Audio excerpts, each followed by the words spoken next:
அடுத்த சோழர் கேட்டிருக்காங்க, மஸ்ஜித் அல்லாத இடத்தில் தொழுவதற்கும் மஸ்ஜிதில் தொழுவதற்கும் உள்ள வித்தியாசம் மற்றும் நன்மைகளை ஆதாரப்பூர்வமான ஹதீஸுடன் தெரிந்து கொள்ள ஆவல். இது எனக்கும் மற்ற நண்பர்களுக்கும் எடுத்து சொல்ல உதவியாக இருக்கும் இன்ஷா அல்லாஹ் அப்படின்னு கேட்டிருக்காங்க. அதாவது மஸ்ஜித் என்பது அல்லாஹ்வுடைய வீடு. நம்ம அங்க எங்க தொழுதாலும் தொழுவக்கூடியதுங்க, எங்க தொழுதான் தொழுவக்கூடியும். ஆனால் மஸ்ஜிதில் போய் தொழுவது அது மிகப்பெரிய இபாதத்து. மஸ்ஜிதில் தொழும்போது அது மலக்குமார்களுடைய சூழ்நிலை உள்ள இடம். அங்கே நாம் ஆமீன் சொல்லும் பொழுது மலக்குமார்கள் ஆமீன் நமக்கு ஒத்து வரும். ரசூலுல்லாஹ் சொல்றாங்க, யாருடைய ஆமீன் மலக்குமாருடைய ஆமீனுக்கு ஒத்து வந்து விட்டதோ அவர்கள் சொர்க்கம் செல்வார்கள் அப்படின்னு ஹதீஸ் சொல்றது தொழுகையில.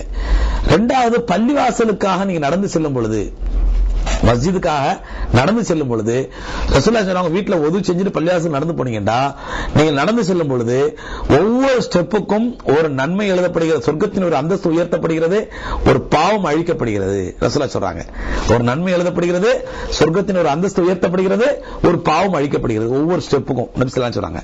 இது பள்ளிவாசலுக்கு மட்டும்தான். சாதாரண ரூம்ல தொழுவதுக்காண்டி போறோம், இல்ல ஹோட்டல்ல தொழுவதுக்காண்டி போறோம், இல்ல ஆபீஸ்ல தொழுவ போறோம், இதுக்கு இந்த நன்மை பொருந்தாது.